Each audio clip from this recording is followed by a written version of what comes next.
अस्सलाम वालेकुम मोअज़्ज़ज़ ख़वातीन व हज़रात, मैं वली मुमताज़ और आप देख रहे हैं मेरा ऑफिशियल यूट्यूब चैनल। इस वीडियो लॉग में हम बात करने जा रहे हैं उस फैसले को लेकर जो फेडरल कैबिनेट की तरफ से किया गया, और इस फैसले में ये ऐलान किया गया, ये तय पाया कि भारत से कोई तिजारत नहीं की जाएगी। इससे पहले हम सब बहुत अच्छी तरह से जानते हैं कि इकनॉमिक कोऑर्डिनेशन कमेटी की तरफ से ये राय दी गई थी, तजवीज़ दी गई थी कि भारत से शुगर और कॉटन को इम्पोर्ट किया जाए। अब ये राय जब दी गई तो ये इस वजह से दी गई क्योंकि हमारी लोकल मार्केट में लोड बढ़ता जा रहा है और प्राइसेस शुगर की और दीगर और इस तरह के प्रोडक्ट्स की बढ़ रही हैं। तो उसको कंट्रोल करने के लिए एक ज़रिया या एक तरीका ये निकाला गया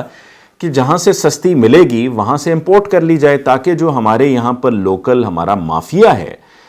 उसको एक तो मुंह तोड़ जवाब मिलेगा, वो जो करना चाह रहा है उसमें नाकाम हो जाएगा और अवाम को रिलीफ मिलेगी। Prime minister of Pakistan Imran Khan साहब हमेशा ये कह चुके हैं कि वो चाहते हैं कि महंगाई कंट्रोल हो, वो चाहते हैं कि अवाम को रिलीफ मिले, वो चाहते हैं कि अवाम को सुख का सांस लेने का मौका मिले और अवाम को ये लगे कि उनकी अपनी अवामी हुकूमत है और अवामी वज़ीर आज़म है। लेकिन गुज़श्ता 2.5 साल में ऐसा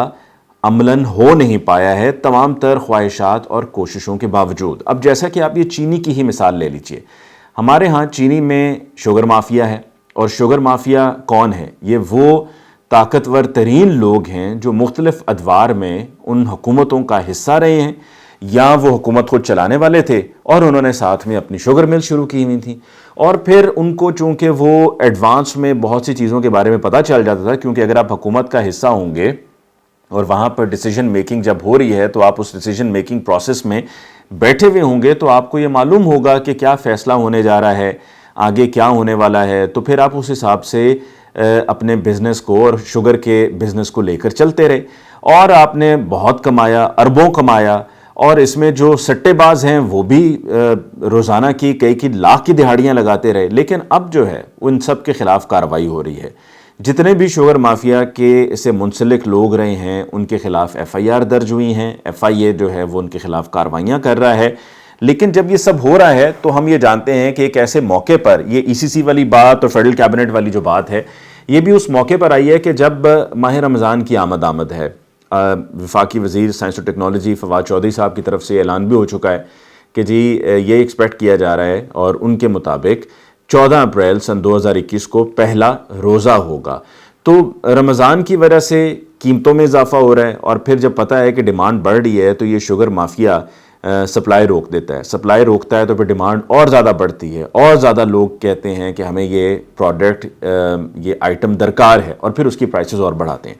तो ये वो वजह थी कि इकनॉमिक कोऑर्डिनेशन कमेटी की तरफ से कहा गया कि आप इंडिया से इंपोर्ट कर लीजिए और तिजारत भी हो जाएगी, तिजारत बहाल भी हो जाएगी। और फिर इन्हीं दिनों में हमने देखा कि प्राइम मिनिस्टर साहब जब कोरोना से ये इस वबा में मुब्तला हुए, कोरोना पॉजिटिव हुए, तो उनको ख़त भी लिखा गया नरेंद्र मोदी की तरफ से, भारतीय वज़ीर आज़म की तरफ से, और उनका हाल अहवाल भी पूछा गया, और साथ में कहा गया कि हम चाहते हैं कि अच्छे ताल्लुकात हों, और फिर पाकिस्तानियों के लिए नए ख्वाहिशात का इजहार किया कोरोना वायरस को लेकर, और फिर साथ में ये भी कहा कि हम चाहते हैं कि अच्छे ताल्लुकात हों लेकिन दहशतगर्दी ना हो, जिस पर मैंने अभी कुछ दिन पहले अपने वीडियो लॉग में बताया भी था कि दहशतगर्दी की बात करने वाला तो खुद ये ज़रा देखे, अपने गिरबान में झांक के देखे कि सब करने वाला तो वो खुद है। तो ये वो इकनॉमिक कोऑर्डिनेशन कमेटी, फिर नरेंद्र मोदी का ख़त, फिर प्राइम मिनिस्टर साहब का जवाबी ख़त, और जिसमें उन्होंने शुक्रिया अदा किया ख़त का, और ख़त का शुक्रिया अदा करते हुए ये भी कहा कि हम चाहते हैं कि बातचीत हो, अमन हो, सब कुछ हो, लेकिन जो मकबूजा वादी का जो इशू है उसको हल होना चाहिए और उसके ऊपर बातचीत होनी चाहिए। तो जब फेडरल कैबिनेट में ये मामला पहुंचा, और उससे पहले हमाद अज़हर साहब एक रोज़ पहले बतौर वज़ीर ख़जाना ये ऐलान कर चुके थे कि हम इस तरह से तिजारत करने जा रहे हैं, तो फिर फेडरल कैबिनेट में मामला आया। फेडरल कैबिनेट में जब मामला आया तो हमाद अज़हर साहब से कहा गया कि जी आपने इस तरह से क्यों अनाउंस किया? तो उन्होंने कहा जी आपने खुद ही तो कहा था कि हम करेंगे। तो अब अगर फ़ैसला एक पहले गलत हो जाए और गलत फ़ैसले के ऊपर आप कायम रहें, डटे रहें, इसलिए कि जी बस फ़ैसला कर दिया है तो लिहाजा अब इस पर से हम मुड़ नहीं सकते, वरना सब कहेंगे जी फ़ैसला करते हैं मुड़ जाते हैं,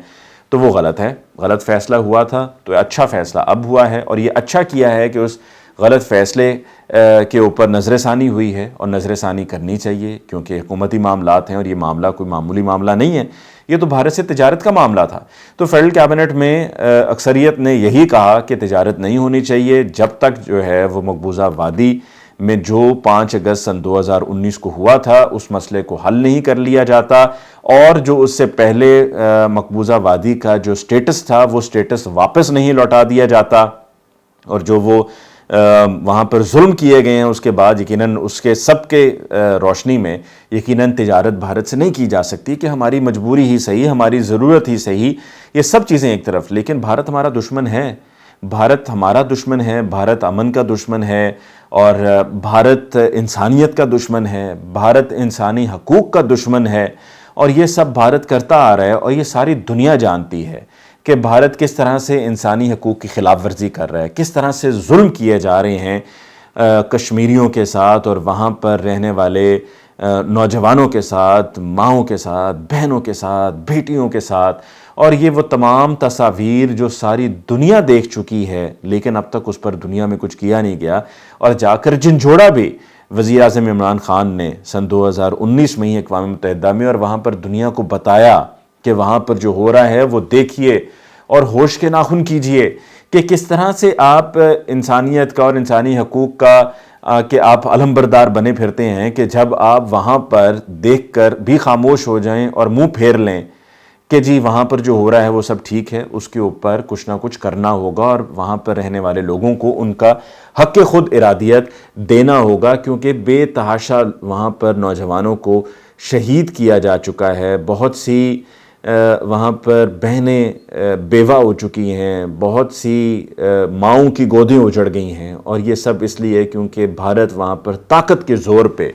اپنی فوج کو وہاں پر مسلط کر کے یہ سب کیے جا رہا ہے۔ اور جو ہماری تجارت ہے اور یہ جو تجارتی سرگرمیاں ہیں ہماری اور بھارت کی، یہ تب ختم ہوئی تھیں کہ جب سن 2019 میں سب سے پہلے بھارت نے ہمارے ملک میں ہماری سرحدی حدود کی خلاف ورزی کرتے ہوئے ہماری فضائی حدود کی خلاف ورزی کرتے ہوئے بالا کوٹ میں اپنے لڑاکا طیارے بھیجے، اور جا کر کچھ درختوں کو انہوں نے شہید کیا، اور پھر اس کے بعد وہاں سے انہوں نے واپسی کی طرف دوڑ لگائی، کیونکہ ان کو معلوم تھا کہ ہماری فضائیہ تیار ہے اور ان کو مار گرائے جانے کا خطرہ تھا، اس لیے وہ وہاں سے واپس دوڑے، اور پھر اس کے بعد ہم نے جو سرپرائز دینا تھا وہ ہم نے دیا، اور اس سارے معاملے کے بعد اب تک ہماری اور بھارت کی کوئی تجارت نہیں ہو رہی ہے۔ تو ہم یہ ہرگز نہیں کر سکتے کہ ہم اپنے موقف سے پیچھے ہٹ جائیں۔ فیڈرل کیبنٹ کے اس فیصلے نے پرائم منسٹر عمران خان نے یہ ثابت کر دیا، یہ بتا دیا دنیا کو بھی اور بھارت کو بھی کہ ہم آج بھی اپنے موقف پہ ڈٹے ہوئے ہیں۔ ہمارا آج بھی یہ موقف ہے کہ مقبوضہ وادی میں جو ہو رہا ہے ہم اس کو تسلیم نہیں کرتے ہیں، اور ہم یہ چاہتے ہیں اور ہم یہ کہتے ہیں کہ وہاں پہ رہنے والے معصوم نہتے کشمیریوں کو ان کا حق دیا جائے، اور ان کو جینے کا موقع دیا جائے، اور ان کو آزاد فضاؤں میں سانس لینے کا موقع دیا جائے، اور یہ ہم عالمی برادری سے بھی کہتے ہیں۔ اور ایک دفعہ پھر یہ عالمی برادری کے لیے ایک پیغام ہے کہ ہم ایک قوم ہیں اور ہم ایک ہیں، اور ہمارا موقف ایک ہے، اور جو فیصلہ فیڈرل کیبنٹ کی طرف سے کیا گیا ہے اس پر میں یہ سمجھتا ہوں کہ جو اپوزیشن ہے اس کو بھی اس فیصلے کو سپورٹ کرنا چاہیے، یہاں پر پولیٹیکل پوائنٹ سکورنگ نہیں ہونی چاہیے، ان کو چاہیے کہ وہ بیک کریں گورنمنٹ کو اور کہیں کہ جی جو آپ نے فیصلہ کیا ہے وہ بالکل ٹھیک کیا ہے، سیاست ہوتی رہتی ہے، سیاست ہوتی رہے گی، جملے بازی ہوتی رہتی ہے، ہوتی رہے گی، لیکن ابھی یہ سب سیاست اور جملے بازی کرنے سے گریز کریں اور سپورٹ کریں، جو اس وقت ہمیں ایک ہونے کا پیغام بھی دینا ہے تو اس کے تحت ہی سپورٹ کریں۔ مجھے ممتاز کو اس ویڈیو لاگ سے دیجیے اجازت، انشاءاللہ آپ کی خدمت میں پھر حاضر ہوں گے۔ اللہ نگہبان۔